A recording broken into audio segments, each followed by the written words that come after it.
నమస్కారం హెచ్సివి వార్తలకు స్వాగతం. ఈరోజు వార్తల ముఖ్యాంశాలు.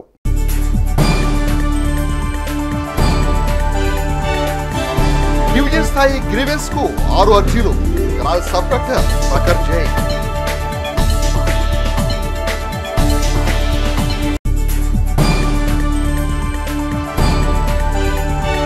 సినిమాల ప్రదర్శనకు పర్సెంటేజ్ విధానం ఆంధ్ర రాష్ట్రంలోనూ అమలు చేయాలి. మాయపి వ్యవస్థాపకులు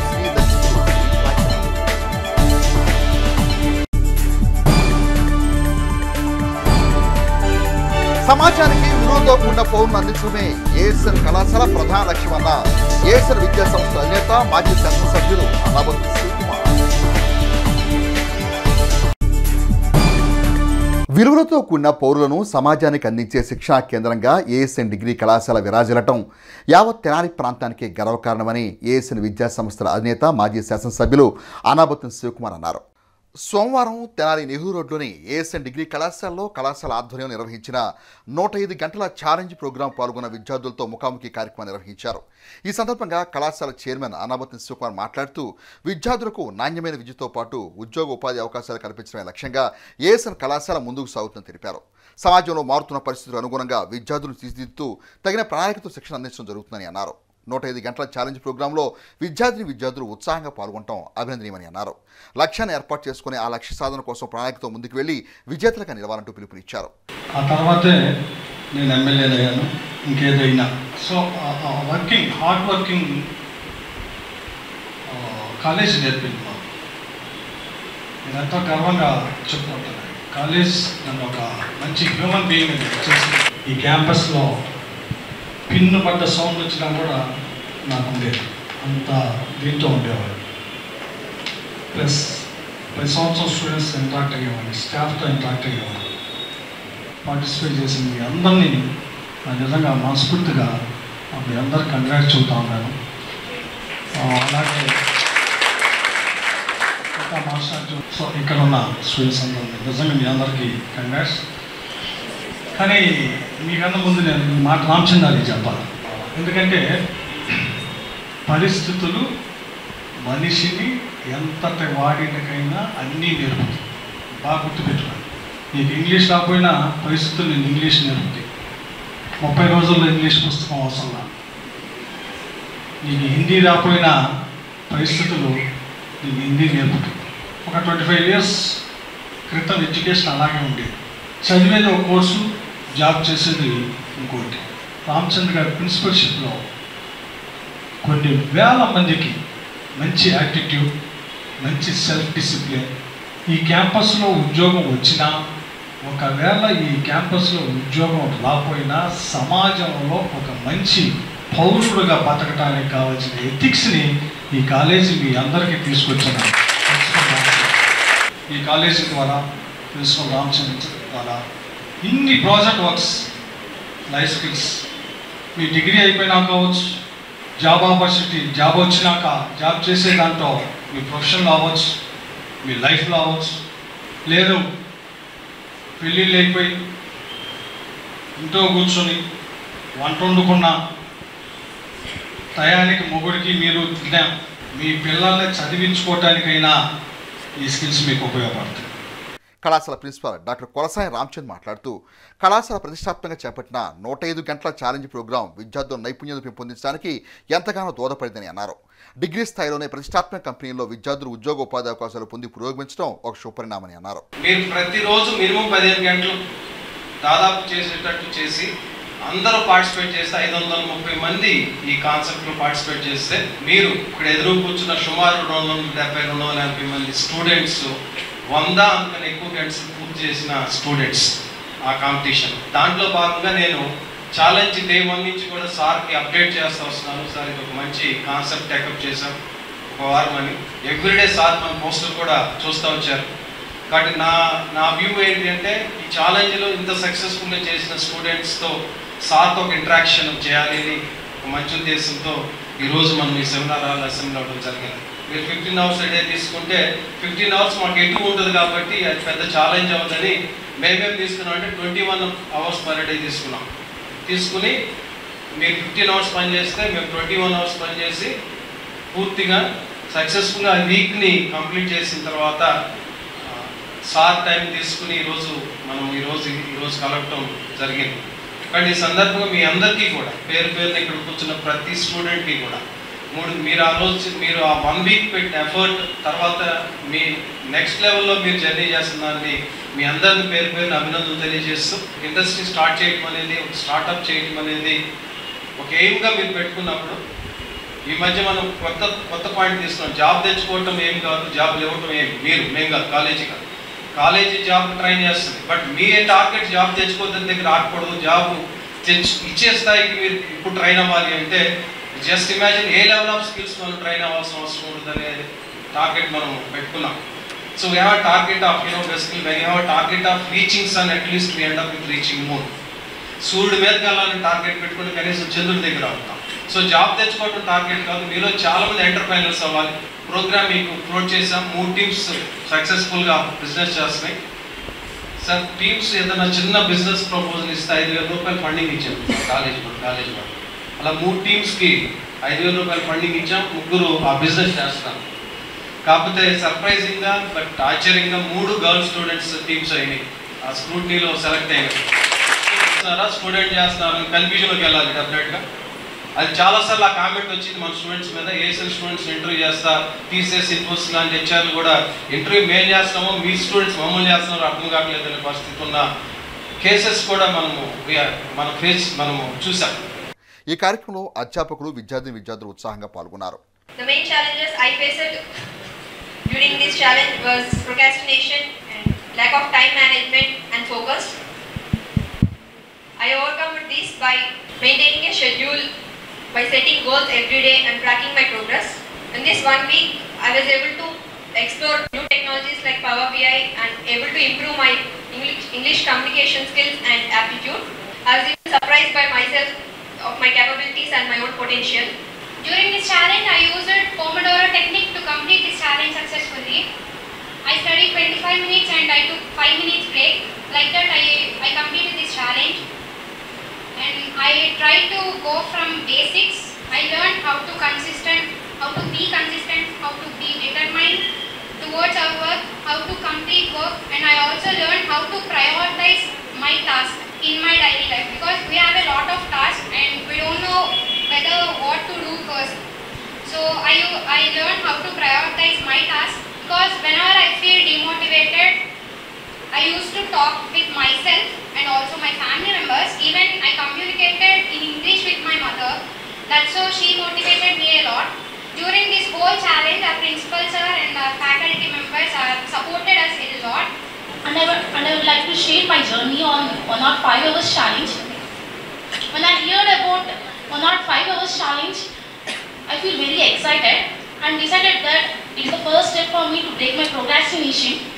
And my initial days, it is very easy for me to successfully complete my challenge. But in the middle of my journey, I feel very lazy and demotivated.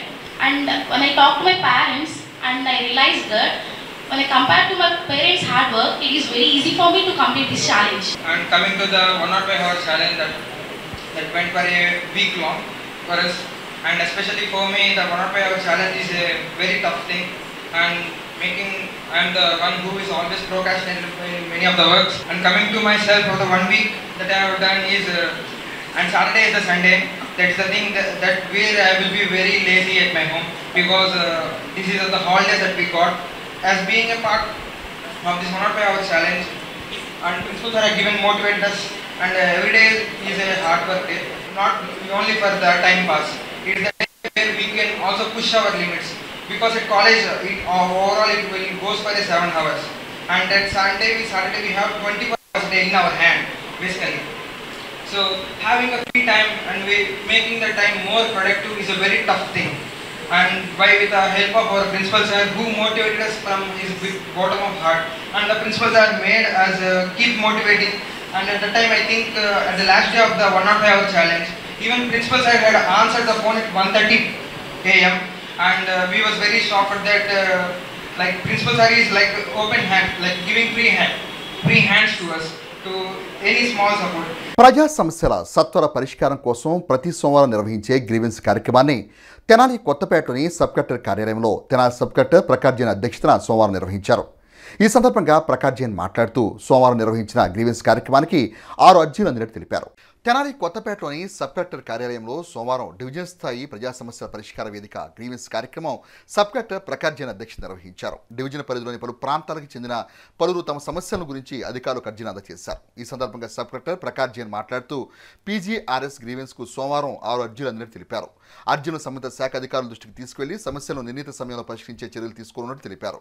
కార్యక్రమంలో పలు శాఖల డివిజన్ స్థాయి అధికారులు అర్జీదారులు పాల్గొన్నారు. నమస్తే. ఈరోజే సబ్ కలెక్టర్ ఆఫీస్ తెనాలిలో PGRS జరిగింది, పబ్లిక్ గ్రీవెన్స్ రిడ్రెసల్ సిస్టమ్. ఈరోజు మన దగ్గర 6 మెంబర్స్ వచ్చారు. 2 కంప్లైంట్స్ రెవెన్యూ డిపార్ట్మెంట్ గురించి ఉన్నాయి, ఒక కంప్లైంట్ మున్సిపాలిటీ గురించి ఉంది, 2 కంప్లైంట్స్ ఎంపీడీఓస్ పరిధి కింద వస్తుంది, ఒక కంప్లైంట్ పోలీస్ డిపార్ట్మెంట్కి నేను పంపించాను. సో అన్నీ కలిపి ఈరోజే 6 కంప్లైంట్స్ వచ్చాయి. మనం ప్రయత్నిస్తాము ఈ కంప్లైంట్ కొంచెం తక్కువ రావాలి.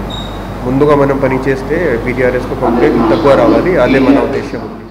ఆగస్టు 2వ తేదీ నుండి తెలంగాణలో థియేటర్లో సినిమా ప్రదర్శనకు అమలు చేస్తున్న పర్సంటేజీ విధానాన్నే ఆంధ్రప్రదేశ్ రాష్ట్రంలోనూ అమలు చేయాలని మా ఏపీ వ్యవస్థాపక అధ్యక్షులు ప్రముఖ సినీ దర్శకులు దిలీప్ రాజా ప్రభుత్వాన్ని కోరారు.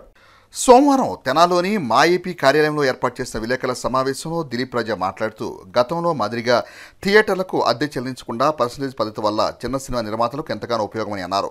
దీనివల్ల చిన్న సినిమాలు విడుదల నోచుకుంటాయని ఆశాభావం వ్యక్తం చేశారు. వెంటిలేటర్పై ఉన్న థియేటర్లు బ్రతుకుతాయని ఆయన ఆశాభావం వ్యక్తం చేశారు. Global films, Sunil Narang, SV creations, Sirish రెడ్డిల దగ్గర హైదరాబాద్లో ఏ విధంగా అగ్రిమెంట్లు జరుగుతున్నాయో అదేవిధంగా అగ్రిమెంట్లు రూపొందించాల్సిందిగా ఆంధ్రాకి చెందిన చిన్న నిర్మాతలకు ఆయన సూచించారు. దయచేసి ఖాళీ అగ్రిమెంట్లను ఎవరూ ఇచ్చిరావద్దని దిలీప్ రాజా సలహా ఇచ్చారు. దర్శకుడు శ్రీనివాస్ యాదవ్ మాట్లాడుతూ భారతదేశంలోని అన్ని సింగిల్ స్క్రీన్ థియేటర్లకు పర్సంటేజ్ విధానంలో షేర్ ఇవ్వబడుతుందని అన్నారు. ఏపీలో థియేటర్ల యాజమాన్యం, కంట్రోలర్ అసోసియేషన్ సహకరించాల్సిందిగా ఆయన కోరారు. సమావేశంలో కో డైరెక్టర్ ఇంటూరి విజయభాస్కర్ తదితరులు పాల్గొన్నారు.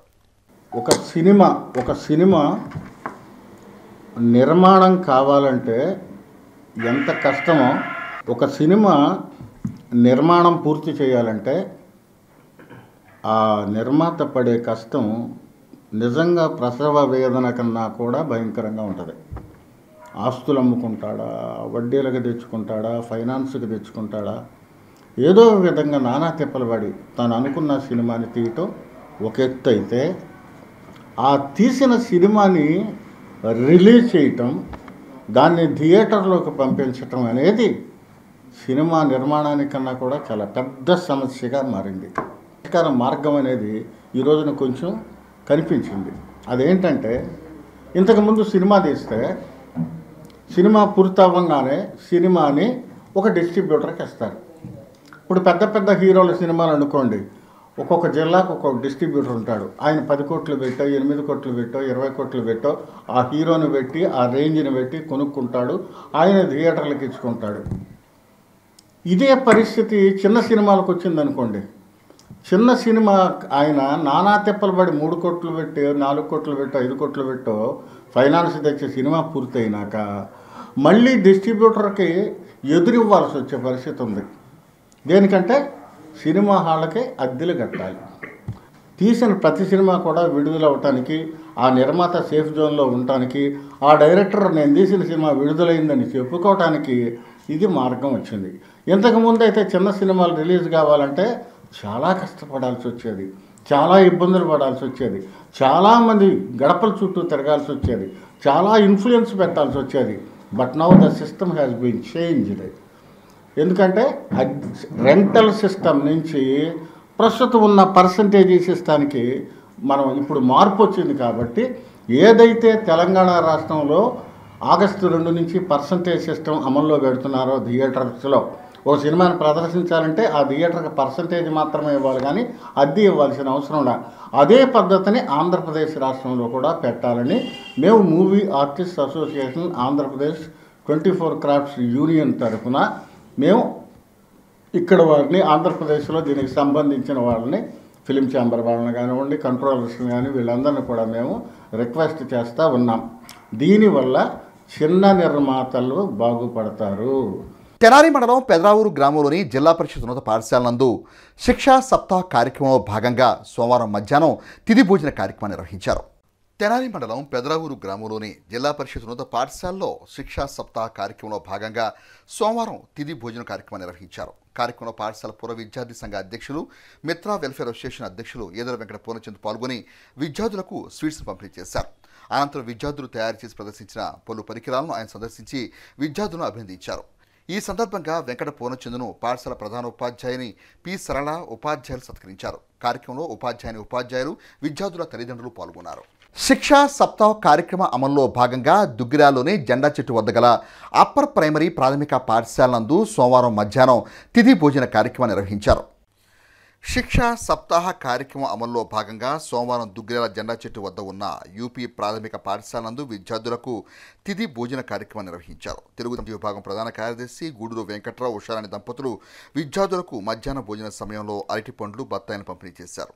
ఈ కార్యక్రమంలో పాఠశాల ప్రధానోపాధ్యాయులు సుధాకర్, నన్నిపాక ప్రభాకర్, బొజ్జ బాలు యాదవ్ విద్యార్థులు పాల్గొన్నారు. అదేవిధంగా నిమ్మగడ్డ ఫౌండేషన్ జిల్లా పరిషత్ బాలుర పాఠశాల నందు ప్రభుత్వం సరఫరా చేసే మధ్యాహ్న భోజనానికి అదనంగా చుండూరు భాస్కరరావు విద్యార్థులకు అరటి పండ్లు, పెరుగు పంపిణీ చేశారు. విద్యార్థులతో కలిసి భోజనం చేశారు. ఈ కార్యక్రమంలో MPDO B Bhargavi, MEO Kaja Srinivasarao, Lakshminarayana, EOPRD Srinivasarao, incharge HM Umadevi, పాఠశాల చైర్మన్ పులివర్తి పద్మ, ఉపాధ్యాయులు శాంతి, స్నేహలత, వసంతలక్ష్మి, బాంధవి, విజయలక్ష్మి, పూర్ణచంద్రవతి, హైమావతి, హేమలత, సతీష్ బాబు, రాంబాబు, రవీంద్రబాబు, అజయ్ కుమార్, కోటేశ్వరరావు తదితరులు పాల్గొన్నారు. దాన్ని కనుక మీకు అందజేసినట్టయితే ఇది మీ అందరినీ గ్రామంలో ఒక మంచి కార్యక్రమం అని చెప్పేసి ఆయన ఒక కార్యక్రమాన్ని నిర్వహించారు. ఈ కార్యక్రమాన్ని ప్రవేశపెట్టారు. దాంట్లో భాగంగా మన హెడ్ మాస్టారు మొన్న వచ్చి మమ్మల్ని ఇట్లా ఇక ప్రధానమంత్రి గారు ఒక పథకం ఏర్పాటు చేశారండి, దీనికోసం మీరు ముందుగా మా పిల్లలకి చేసి పెట్టనంటే సరే దాంట్లో భాగంగా నేను ఈరోజు కొంచెం ఫ్రూట్స్ మీకు ఈ భోజనం టైంలో తెచ్చివ్వడం జరుగుతుంది. ఇదే విధంగా మీకు మిగతా స్కూల్స్ కూడా ఇలా జరుగుతూ ఉంటాయి. తెనాలి కొత్తపేటలోని పెన్షన్స్ హాల్ నందు ఆదివారం రాత్రి శ్రీ ఆంజనేయం ధ్యాన యోగ మండలి కన్వీనర్ ముంతా శ్రీనివాసరావు మనోడు నవనీత్ కృష్ణ జన్మదినోత్సవం పురస్కరించుకొని శ్రీ ఆంజనేయం ధ్యాన యోగ మండలి వ్యవస్థాపక అధ్యక్షుడు కిషోర్ గురూజీ నవనీత్ కృష్ణకు షాడాధార ఆశీర్వచనం అందజేశారు. తెనాలి కొత్తపేటలోని పెన్షన్స్ హాల్ నందు ఆదివారం రాత్రి శ్రీ ఆంజనేయం ధ్యాన యోగ మండలి కన్వీనర్ ముంతా శ్రీనివాసరావు మనోడు నవనీత్ కృష్ణ ప్రథమ జన్మదినోత్సవం సందర్భంగా కిషోర్ గురూజీ షాడాధార ఆశీర్వచనం చేసి ఆశీర్వదించారు. అనంతరం ఆయన మాట్లాడుతూ పిల్లల తల్లిదండ్రులు జన్మదినోత్సవ వేడుకలను ఆర్భాటంగా చేయటమే కాకుండా ఉన్నత భవిష్యత్తుకి, ఉన్నత సమాజం కోసం తమ పిల్లలను నడిపించాలని అన్నారు. నవనీత్ కృష్ణ ఉన్నత భావజాలంతో పయనించాలంటూ ఆకాంక్షించారు. అనంతరం కిషోర్ గురూజీ రచించిన ఆర్మీ ఆఫ్ యోగా పుస్తకాన్ని తెనాలి బార్ అసోసియేషన్ అధ్యక్షుడు బేతల ప్రభాకర్ చేతుల మీదుగా విడుదల చేశారు. ఈ కార్యక్రమంలో తాడికొండ శ్రీనివాసరావు, రాంబాబు, జి సత్యనారాయణ, కల్పన, శిరీష, కూరపాటి నాగరాజు, పలువురు యోగా సభ్యులు పాల్గొన్నారు. అవకాశవాదం లేకుండా ఉన్నత విద్య, ఉత్తమ సాధర్మచారిణి, పిల్లాపాపలతో ఆచరణాత్మకం ఉత్తమ జీవితం పొందేందుకు శ్రీరామచంద్రుని ఆదర్శంగా చిరంజీవి నవనీత్ కృష్ణ ప్రథమ జన్మదినోత్సవం సందర్భంగా నిండు నూరేళ్లు ఆయురారోగ్యాలతో తల్లిదండ్రులతో అత్తమామలతో. వార్తలు ముగించే ముందు ముఖ్యాంశాలు మరోసారి.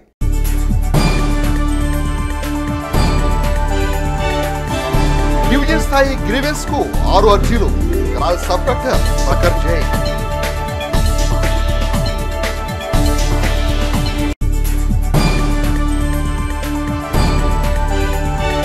సినిమాల ప్రదర్శనకు పర్సంటేజ్ విధానం ఆంధ్ర రాష్ట్రంలోనూ అమలు చేయాలి. మా ఏపీ వ్యవస్థాపకులు శ్రీ దర్శకులు.